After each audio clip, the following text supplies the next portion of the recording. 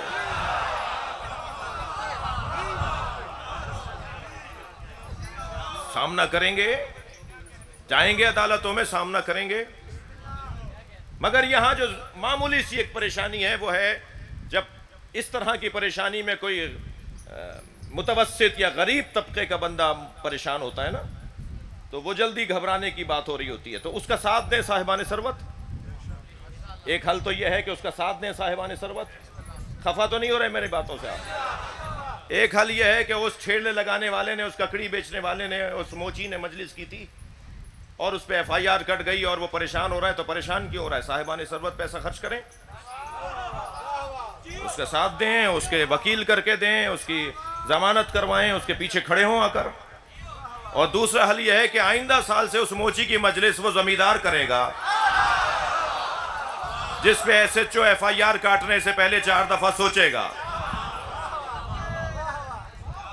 ایک پیغام اور اپنے ان جوانوں اور بچوں کو دوں گا.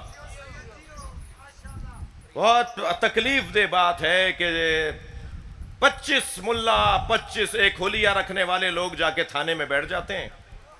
یہ ایس ایچ او صاحب ان کے دباؤ میں آ کے ایف آئی آر کر دیتے ہیں.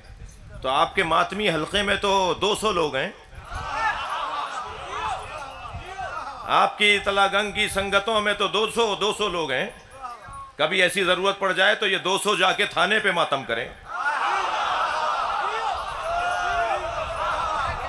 اور ان سے کہیں یہ ماتم بند نہیں ہوگا جب تک ہم سب کے لیے ایف آئی آر نہیں کاٹو گے. یہ ایسا ملک بنا دیا ہے. بیچارہ ایس ایچ او تو تعلقات نبھانے میں ہی پورا ہو جاتا ہے، وہ دباؤ میں آ کر ایف آئی آریں کاٹ دیتا ہے. سینکڑوں کی تعداد میں ایف آئی آریں ہیں اس وقت پنجاب میں. 4 دیواری کے اندر مجلس کی تھی، اس پہ بھی ایف آئی آر ہو گئی. گھر میں مجلس کی تھی، اس پہ بھی ایف آئی آر کاٹ دی. گھر میں نیاز کر رہے تھے، اس پہ ایف آئی آر کاٹ دی. جی، شہر کے شیعوں کو پتہ نہیں تھا کہ وہاں مجلس ہے، مگر ان صاحب کو پتا تھا جن کے ہاں مجلس بدعت ہے، اور وہ پہنچ گئے ایس ایچ او کے پاس کہ جی ایف آئی آر کاٹو، اور انہوں نے بھی دباؤ میں آ کے ایف آئی آر کاٹ دی. میں آپ سے گزارش کروں گا، صرف تلہ گنگ کے مومنین نہیں بیٹھے ہیں، چکوال سے بھی آئے ہوئے ہیں لوگ، بلکسر سے بھی آئے ہوئے ہیں، بہت اطراف کے بہت دور دور سے لوگ آئے ہوئے ہیں. سب سے گزارش کر رہا ہوں کہ یہ پاکستان ہے، یہاں حق دیا نہیں جاتا، حق چھیننا پڑتا ہے.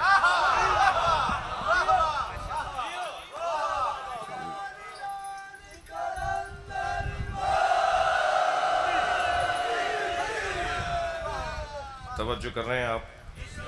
بہت زیادہ آپ کو اس طرح کی کیفیات سے نہیں گزارنا چاہتا. اتنا عرض کر رہا ہوں کہ یحبہم، اللہ ان سے محبت کرتا ہے، اور اللہ کی محبت کا ایک نتیجہ یہ ہے کہ دنیا آپ کو کچا کھانا چاہتی ہو مگر آپ معاشرے میں آبرو کے ساتھ زندہ رہیں. یہ اللہ کی محبت کا نتیجہ ہے. ایک مفتی صاحب کا کلپ میں دیکھ رہا تھا، وہ فرما رہے تھے کہ پاکستان میں ایک فرقے نے شیعوں کو اتنا مارا کہ جس میں شیعوں کا کوئی نقصان نہیں ہوا. ہزاروں جنازے شیعوں نے اٹھائے مگر نقصان ان کا نہیں ہوا، اس لیے کہ 70 سال پہلے آسٹریلیا میں امام بارگاہ نہیں تھے، کینیڈا میں امام بارگاہ نہیں تھے، امریکہ میں جلوس نہیں نکلتا تھا. تم نے پاکستان میں انہیں اتنا مارا، یہ پوری دنیا میں پھیل گئے. اب ہر جگہ حسین کا ذکر ہو رہا ہے. واہ.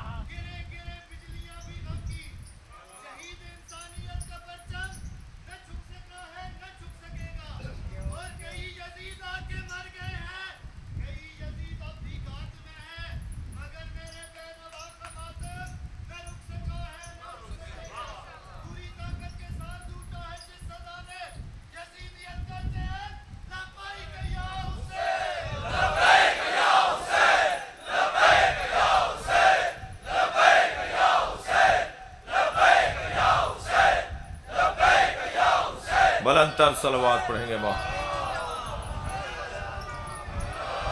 ماشاءاللہ. ایک مؤدبانہ عاجزانہ ہاتھ جوڑ کر ماتمی سنگتوں کے اور ماتمی ہمارے جو حلقوں میں ماتم کرتے ہیں اور سنگتوں والے دوست ہیں، نوحہ خان ہیں اور صاحبان بیاض ہیں، ان سے بھی ہاتھ جوڑ کر ایک گزارش کروں گا. محرم آ رہا ہے، یہ جو مضمون میں نے آج آپ کے لیے طے کیا تھا یہ سوچ سمجھ کے کیا تھا. یہ ازائی علاقہ ہے، یہ جتنا یہ علاقہ ہے چکوال کا، یہ سارا ازائی علاقہ ہے، ماتمی اور عزاداری کا علاقہ ہے. تو میں نے جان بوجھ کے اس مضمون کو طے کیا تھا کہ آپ کے سامنے کچھ گزارشات رکھوں. 1 مہینہ رہ گیا ہے، 1 مہینے سے کچھ محرم آنے میں. تو یہ ہمارے ماتمی سنگتوں کے دوستوں نے ایک جملہ اپنے آپ کو سمجھایا ہوا ہے، وہ جملہ ٹھیک ہے. وہ جملہ یہ سمجھایا ہوا ہے کہ ہم ماتم کے لیے پیدا ہوئے ہیں، ہم ماتم کے لیے خلق ہوئے ہیں، ہم کوئی اور کام نہیں کریں گے. یہ جملہ انہوں نے اتنا اپنے آپ کو سمجھا لیا ہے کہ ماتم کے خلاف بھی اگر کہیں کچھ سازش ہو رہی ہوتی ہے تو یہ اس کے خلاف بھی نہیں جاتے، کہتے ہیں ہم نے تو ماتم کرنا ہے. تم رہو گے تو کوئی ماتم کرنے دے گا. برا لگے تو اسے کہیے گا گدھے کی لات ہے، کہیے گا ایسے ایسی، ہم نہیں مانتے اس کی بات کو، ناراض نہیں ہوئیے گا. میری بات بری لگے تو اسے چھوڑ دیجیے گا، لیکن اگر بات صحیح لگے تو اس پہ توجہ کریں. یہ کہنا کہ صاحب ہم صرف ماتم کے لیے خلق ہوئے ہیں، ہمیں کسی اور کام میں نہیں جانا، قومیات کا فلاں مسئلہ ہو گیا، امام بارگاہ پہ فلاں مسئلہ ہو گیا، مسجد پہ فلاں حملہ ہو گیا، علم فلاں جگہ شہید کر دیا گیا، نہیں ہم نہیں جا رہے، ہم ماتم کے لیے خلق ہوئے ہیں، بس ماتم ہمارا ہو گیا آج کا، کل کا ماتم فلاں جگہ جانا ہے ہمیں اور کچھ نہیں کرنا. یہ جو سوچ ہے نا، یہ اگر بات غلط ہو تو مانیے گا نہیں، میری بات اگر یہ والی غلط ہو تو نہ مانیے گا، اجازت ہے، آپ کو اختلاف کر سکتے ہیں مجھ سے. لیکن جب آپ یہ سوچتے ہیں نا کہ ہمیں صرف ماتم کے لیے خلق کیا ہے، قومی فلاں مسئلے میں میرا کیا تعلق، مذہب کے فلاں مسئلے میں میرا کوئی تعلق نہیں ہے، میں فلاں مسئلے میں جا کر نہیں بات کروں گا، تو یہ آپ کی سوچ آپ کو نقصان پہنچا رہی ہے. کل آپ ہی کے ماتمی دستے پر جب FIR ہوگی تو کیا آپ کہہ دیں گے کہ میں نے ماتم کے لیے خلق ہوا ہوں، میں تو کورٹ میں اپنی بیل کروانے نہیں جا رہا، میں کوئی وکیل نہیں کروں گا، میں تو ماتم. بھائی آپ ماتم سے متعلق جو مسئلے ہیں نا ان میں اپنا تعلق دکھائیں نا. یہ کیسے ہو سکتا ہے کہ ماتم کے خلاف کوئی کام ہوا اور آپ کہہ لیں ماتم کے میں علاوہ کوئی کام نہیں کروں گا. خدا نہ خواستہ اگر کہیں کوئی FIR کٹے، میں آپ کو بتا رہا ہوں نا، مزاج بتا رہا ہوں ہمارے پاکستان کے اداروں کا، یہ 25 لوگوں کے دباؤ میں آ کے FIR کاٹ دیتے ہیں. تو آپ کے پاس تو 200 ماتمی ہیں، چلے جائیے تھانے پہ بیٹھ جائیے، ہم اٹھیں گے ہی نہیں جب تک اس کے خلاف FIR نہیں کٹے گی. اور جب آپ نے یہ رویہ اپنایا نا، پھر انہیں سمجھ میں آئے گا کہ بھائی ان کے بھی لوگ ہیں، یہ بھی ایسے آ کے دباؤ ڈال سکتے ہیں.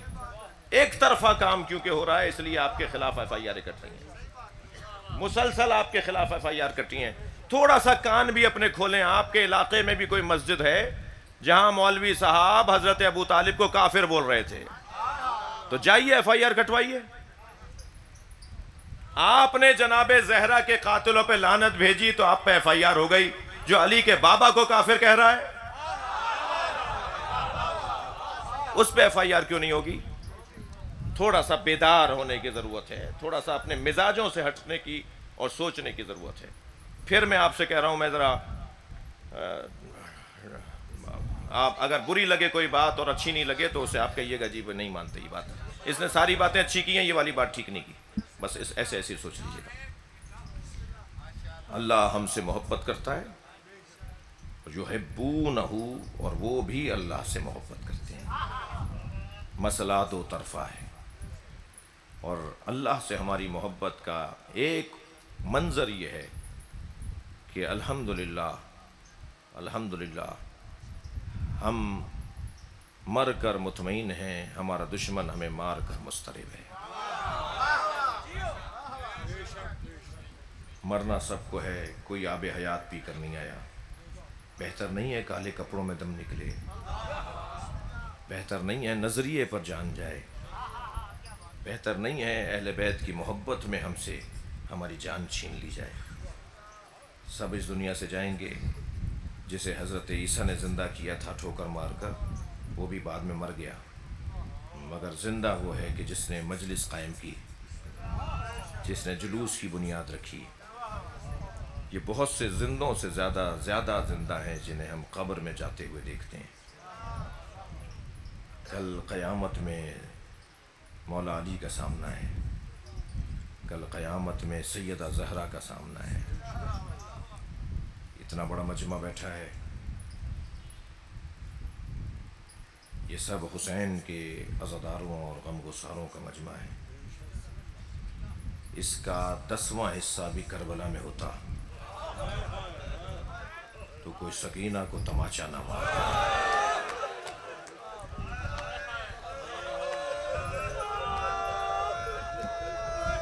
اس مجمع کا اگر 10واں حصہ بھی کربلا میں ہوتا تو کوئی حسین کو گھوڑے سے نہ گراتا۔ میرے عزیزو، چلیے اپنے ذہنوں کو ذرا کربلا لے چلیے۔ وہاں حسین لاشوں پہ لاشیں اٹھا رہے ہیں،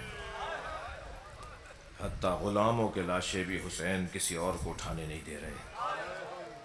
آگے بڑھ کے کہتے ہیں عباس یہ ہمارا غلام ہے، یہ میری محبت میں کربلا آیا ہے۔ حبیب آئے تو آگے بڑھ کر کہا میرا بچپن کا دوست آ گیا۔ حتیٰ برابر کے دوستوں کے لاشیں حسین نے اٹھائے، مگر عزادارو 4 لاشوں پہ حسین بہت روئے۔ ایک لاشا جس پر حسین بہت روئے وہ علی اکبر کا لاشا ہے۔ آواز دیتے جاتے تھے علی اکبر میری آنکھوں سے نظر نہیں آ رہا، اے میرے لال تمہارے جانے نے میری آنکھوں کا نور لے لیا۔ اجرکم اللہ، اجرکم اللہ۔ عزادارو جب علی اکبر کا لاشا اٹھایا نا تو مولا سے لاشا اٹھایا نہیں جا رہا تھا، بار بار زمین پر رکھتے تھے، بار بار اٹھاتے تھے۔ جب یہ 2 یا 3 مرتبہ ہوا تو برابر سے ایک بی بی کے سلام کرنے کی آواز آئی۔ حسین نے مڑ کر دیکھا تو زینب کھڑی تھی۔ فرمایا بھائی یہ لاشا زینب اٹھائے گی، یہ واحد لاشا ہے جو حسین اور زینب نے اٹھایا۔ دوسرا لاشا جس پر امام حسین بہت روئے وہ عباس کا لاشا ہے۔ کمر پکڑ لی میرے مولا حسین نے، عباس تمہارے جانے سے میری کمر ٹوٹ گئی، رو رہے ہیں عزادارو۔ تیسرا لاشا قاسم کا لاشا، اپنے پامال بھتیجے کا لاشا اٹھا کر لائے۔ آپ کی آوازیں بلند ہیں عزادارو۔ ایک اور لاشا بھی ہے جو چھوٹا بہت ہے مگر حسین سے اٹھ نہیں رہا۔ کبھی آگے جاتے ہیں انا للہ، کبھی الٹے پیر واپس آتے ہیں رضاً بقضائہ و تسلیما لامرہ۔ اجرکم اللہ، اجرکم اللہ۔ کیسے میرے مولا حسین نے ننھا سا لاشا قبر کے حوالے کیا، اس کا بیان بہت مشکل ہے۔ مجلس میں بیویاں بھی بیٹھی ہیں، خواتین بھی بیٹھی ہیں، سلام ضرور کریں جناب رباب کو۔ اس بی بی کی 2 ہی کمائیاں تھیں، دونوں حسین کے حوالے کر دیں۔ ایک علی اصغر جسے اجلا سا کرتا پہنا کر بالوں میں کنگھی کر کے آنکھوں میں سرما دے کر مولا حسین کی گود میں دے دیا اور چہرے کے اوپر پیار کرتے ہوئے بولی اگر جنت میں دادی نے پوچھا تیری ماں نے منہ کیوں نہیں دھلایا تو کہہ دینا میری ماں کے پاس پلانے کو پانی نہیں تھا۔ اجرکم اللہ، اجرکم اللہ، اجرکم اللہ، اجرکم اللہ۔ دوسری کمائی جناب رباب کے پاس سکینہ۔ عزادارو، جلتے ہوئے خیمے سے امام سجاد کا لانا کتنا مشکل تھا۔ کوئی پوچھے جناب زینب کبریٰ سے، خیمہ جل رہا تھا، بی بی اندر جانا چاہتی تھی، آگ کی لپیٹیں زینب کو روک دیتی تھیں، بار بار جگہ بدل بدل کے خیمے میں جانا چاہتی تھیں۔ جلتے ہوئے خیمے سے امام سجاد کو لانا کتنا مشکل تھا، اس سے زیادہ مشکل تھا قبر سکینہ سے بی بی رباب کو اٹھانا۔ بی بی کو لے کر آتے تھے، بی بی پھر چلی جاتی تھی، بی بی کو لے کر آتے تھے، بی بی پھر چلی جاتی تھی۔ جناب زینب نے فرمایا بھابی قافلہ تیار ہے، چلیے مدینہ چلیں۔ تو نحیف سی آواز میں بولی میرا مدینے میں کون ہے، میرا والی کربلا میں میری بچی اکیلی ہے۔ اجرکم اللہ، اجرکم اللہ۔ بہت گریہ ہو گیا، میرے حصے کی مجلس مکمل ہو گئی۔ اب کربلا میں حسین اکیلے ہیں، ہزاروں کا لشکر ہے، ہزاروں کا لشکر ہے، کم سے کم 30,000 سپاہیوں کا لشکر۔ حسین کربلا میں اکیلے، 6 مہینے کے سفر پر گیا ہوا تھا، 6 مہینے بعد لوٹا ہے مسافر، نام عبداللہ ابن عفیف ازدی ہے۔ کوفے میں داخل ہوا، کیا دیکھا کوفے کے بازار بند ہیں، دکانیں بند ہیں، کوئی مرد نظر نہیں آتا، کوئی چہل پہل نظر نہیں آتی۔ سوچتا ہوا گھر میں داخل ہوا کہ یہ کوفے والے کہاں چلے گئے، کیا کوئی طاعون آ گیا، کوئی بیماری آ گئی، شہر میں کوئی وبا آ گئی ہے، کہاں چلے گئے یہاں کے رہنے والے۔ گھر میں داخل ہوا تو بیٹی نے بڑھ کر استقبال کیا، بیٹی سے پوچھا بیٹا بتاؤ یہ کوفے والے کہاں ہیں، سناٹا ہے، کوفے میں کوئی نظر نہیں آ رہا۔ کہ بابا جلدی کیجئے، دوبارہ گھوڑا تیار کیجئے، کچھ فاصلے پر ایک بیابان ہے جسے کرب و بلا کہتے ہیں، وہاں ایک باغی نے خروج کیا ہے اور حاکم کا اعلان یہ ہے کہ اسے اگر کوئی کوفے سے مارنے نہ گیا تو اسے سزا دی جائے گی۔ بابا کہیں مخبری نہ ہو جائے کہ آپ گھر میں تھے، آپ کو گرفتار نہ کر لیا جائے، جلدی جائیے، جان بچائیے، جا کر اس باغی پر تلوار چلائیے۔ عبداللہ کہتا ہے میں نے بیٹی سے پوچھا اس باغی کا نام کیا ہے، کہنے لگے نام نہیں بتا رہے، بس حکم یہ ہے کہ باغی کو مارنا ہے۔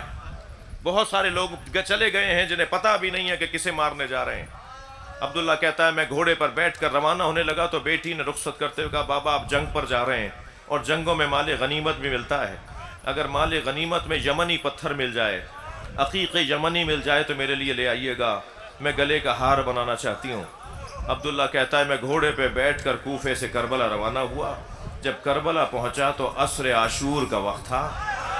میں نے بڑا عجیب منظر دیکھا، ہزاروں کا لشکر ہے جو ایک شخص کو مارنا چاہتا ہے، جو زخمی بھی ہو چکا ہے، جس کے بچے بھی مارے جا چکے ہیں، اس کا امامہ کھل کے اس کی گردن میں آ گیا ہے، اس کے بدن پہ جگہ جگہ سے زخم لگے ہوئے ہیں، مگر اس کا جلال ایسا ہے وہ جہاں گھوڑا موڑتا ہے فوجیں بھاگنے لگتی ہیں۔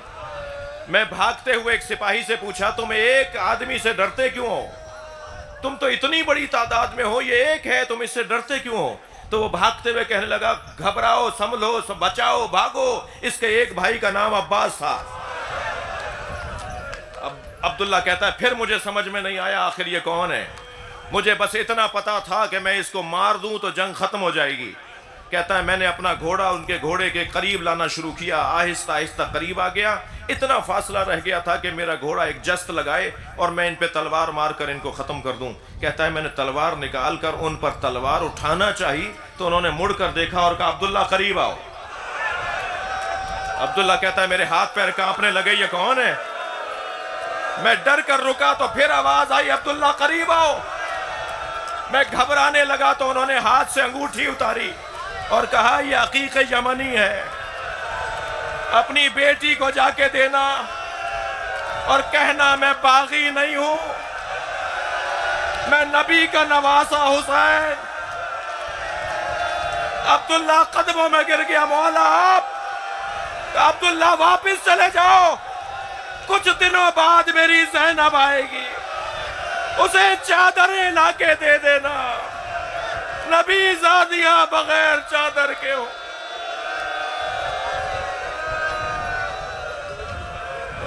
لعنت اللہ علی قوم الظالمین فسیعلم الذین ظلموا ای منقلب ینقلبون۔ آگے بڑھ کے کہتے ہیں عباس یہ ہمارا غلام ہے، یہ میری محبت میں کربلا آیا ہے۔ حبیب آئے تو آگے بڑھ کر کہا میرا بچپن کا دوست آ گیا۔ حتیٰ برابر کے دوستوں کے لاشیں حسین نے اٹھائے، مگر عزادارو 4 لاشوں پہ حسین بہت روئے۔ ایک لاشا جس پر حسین بہت روئے وہ علی اکبر کا لاشا۔ آواز دیتے جاتے تھے علی اکبر میری آنکھوں سے نظر نہیں آ رہا، اے میرے لال تمہارے جانے نے میری آنکھوں کا نور لے لیا۔ اجرکم اللہ، اجرکم اللہ۔ عزادارو جب علی اکبر کا لاشا اٹھایا نا تو مولا سے لاشا اٹھایا نہیں جا رہا تھا، بار بار زمین پر رکھتے تھے، بار بار اٹھاتے تھے۔ جب یہ 2 یا 3 مرتبہ ہوا تو برابر سے ایک بی بی کے سلام کرنے کی آواز آئی۔ حسین نے مڑ کر دیکھا تو زینب کھڑی تھی۔ فرمایا بھائی یہ لاشا زینب اٹھائے گی، یہ واحد لاشا ہے جو حسین اور زینب نے اٹھایا۔ دوسرا لاشا جس پر امام حسین بہت روئے وہ عباس کا لاشا۔ کمر پکڑ لی میرے مولا حسین نے، عباس تمہارے جانے سے میری کمر ٹوٹ گئی، رو رہے ہیں عزادارو۔ تیسرا لاشا قاسم کا لاشا، اپنے پامال بھتیجے کا لاشا اٹھا کر لائے۔ آپ کی آوازیں بلند ہیں عزادارو، ایک اور لاشا بھی ہے جو چھوٹا بہت ہے مگر حسین سے اٹھ نہیں رہا۔ کبھی آگے جاتے ہیں انا للہ، کبھی الٹے پیر واپس آتے ہیں رضاً بقضائہ و تسلیما لامرہ۔ اجرکم اللہ، اجرکم اللہ۔ کیسے میرے مولا حسین نے ننھا سا لاشا قبر کے حوالے کیا، اس کا بیان بہت مشکل ہے۔ مجلس میں بیویاں بھی بیٹھی ہیں، خواتین بھی بیٹھی ہیں، سلام ضرور کریں جناب رباب کو۔ اس بی بی کی 2 ہی کمائیاں تھیں، دونوں حسین کے حوالے کر دیں۔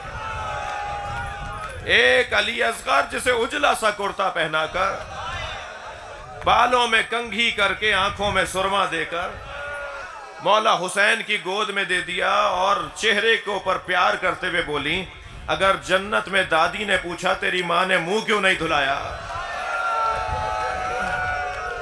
تو کہہ دینا میری ماں کے پاس پلانے کو پانی نہیں تھا۔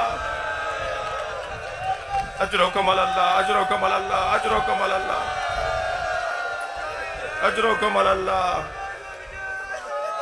دوسری کمائی جناب رباب کے پاس سکینہ۔ عزادارو جلتے ہوئے خیمے سے امام سجاد کا لانا کتنا مشکل تھا، کوئی پوچھے جناب زینب کبریٰ سے۔ خیمہ جل رہا تھا، بی بی اندر جانا چاہتی تھی، آگ کی لپیٹیں زینب کو روک دیتی تھیں، بار بار جگہ بدل بدل کے خیمے میں جانا چاہتی تھیں۔ جلتے ہوئے خیمے سے امام سجاد کو لانا کتنا مشکل تھا، اس سے زیادہ مشکل تھا قبر سکینہ سے بی بی رباب کو اٹھانا۔ بی بی کو لے کر آتے تھے، بی بی پھر چلی جاتی تھی، بی بی کو لے کر آتے تھے، بی بی پھر چلی جاتی تھی۔ جناب زینب نے فرمایا بھابی قافلہ تیار ہے، چلیے مدینہ چلیں۔ تو نحیف سی آواز میں بولی میرا مدینے میں کون ہے، میرا والی کربلا میں میری بچی اکیلی ہے۔ اجرکم اللہ، اجرکم اللہ۔ بہت گریہ ہو گیا، میرے حصے کی مجلس مکمل ہو گئی، اب کربلا میں حسین اکیلے ہیں، ہزاروں کا لشکر ہے، ہزاروں کا لشکر ہے، کم سے کم 30,000 سپاہیوں کا لشکر۔ حسین کربلا میں اکیلے، 6 مہینے کے سفر پر گیا ہوا تھا، 6 مہینے بعد لوٹا ہے مسافر، نام عبداللہ ابن عفیف ازدی ہے۔ کوفے میں داخل ہوا، کیا دیکھا کوفے کے بازار بند ہیں، دکانیں بند ہیں، کوئی مرد نظر نہیں آتا، کوئی چہل پہل نظر نہیں آتی۔ سوچتا ہوا گھر میں داخل ہوا کہ یہ کوفے والے کہاں چلے گئے، کیا کوئی طاعون آ گیا، کوئی بیماری آ گئی، شہر میں کوئی وبا آ گئی ہے، کہاں چلے گئے یہاں کے رہنے والے۔ گھر میں داخل ہوا تو بیٹی نے بڑھ کر استقبال کیا. بیٹی سے پوچھا بیٹا بتاؤ یہ کوفے والے کہاں ہیں؟ سناٹا ہے کوفے میں، کوئی نظر نہیں آ رہا. کہ بابا جلدی کیجئے، دوبارہ گھوڑا تیار کیجئے، کچھ فاصلے پر ایک بیابان ہے جسے کرب و بلا کہتے ہیں، وہاں ایک باغی نے خروج کیا ہے اور حاکم کا اعلان یہ ہے کہ اسے اگر کوئی کوفے سے مارنے نہ گیا تو اسے سزا دی جائے گی. بابا کہیں مخبری نہ ہو جائے کہ آپ گھر میں تھے، آپ کو گرفتار نہ کر لیا جائے، جلدی جائیے، جان بچائیے، جا کر اس باغی پر تلوار چلائیے.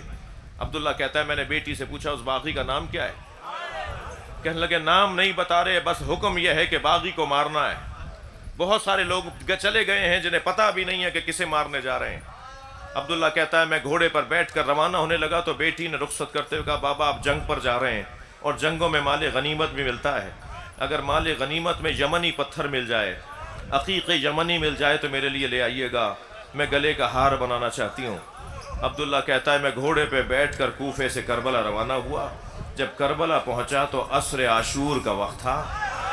میں نے بڑا عجیب منظر دیکھا، ہزاروں کا لشکر ہے جو ایک شخص کو مارنا چاہتا ہے، جو زخمی بھی ہو چکا ہے، جس کے بچے بھی مارے جا چکے ہیں، اس کا امامہ کھل کے اس کی گردن میں آ گیا ہے، اس کے بدن پہ جگہ جگہ سے زخم لگے ہوئے ہیں، مگر اس کا جلال ایسا ہے وہ جہاں گھوڑا موڑتا ہے فوجیں بھاگنے لگتی ہیں.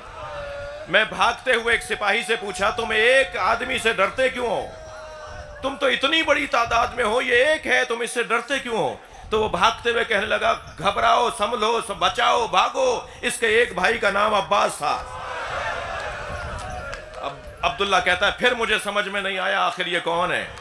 مجھے بس اتنا پتا تھا کہ میں اس کو مار دوں تو جنگ ختم ہو جائے گی. کہتا ہے میں نے اپنا گھوڑا ان کے گھوڑے کے قریب لانا شروع کیا، آہستہ آہستہ قریب آ گیا.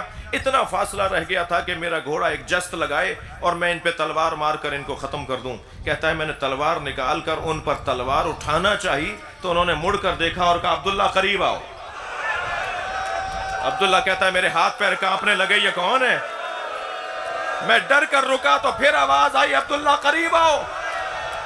میں گھبرانے لگا تو انہوں نے ہاتھ سے انگوٹھی اتاری اور کہا یہ عقیق یمنی ہے، اپنی بیٹی کو جا کے دینا اور کہنا میں باغی نہیں ہوں، میں نبی کا نواسا حسین. عبداللہ قدموں میں گر گیا، مولا آپ. عبداللہ واپس چلے جاؤ، کچھ دنوں بعد میری زینب آئے گی، اسے چادریں لا کے دے دینا. نبی زادیاں بغیر چادر کے ہو.